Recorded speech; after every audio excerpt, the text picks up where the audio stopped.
El juego es la forma más alta de investigación.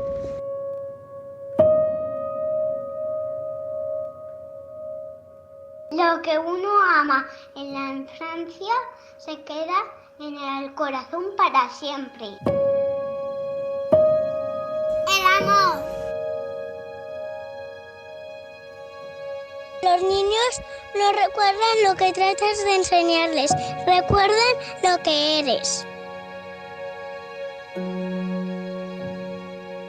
Nunca es demasiado tarde para tener una infancia feliz.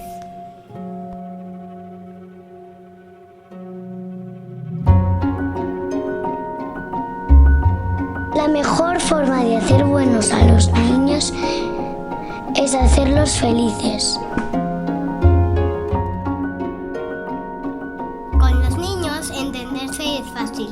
Cuando te dan la mano han elegido fiarse de ti.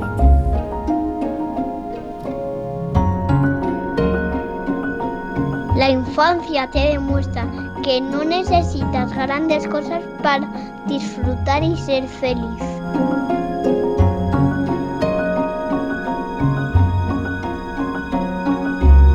La amistad en la infancia es el recuerdo más hermoso que puede ser recordado.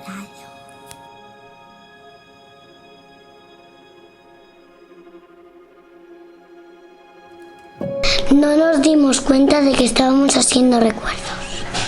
Solo sabíamos que nos lo estábamos pasando bien.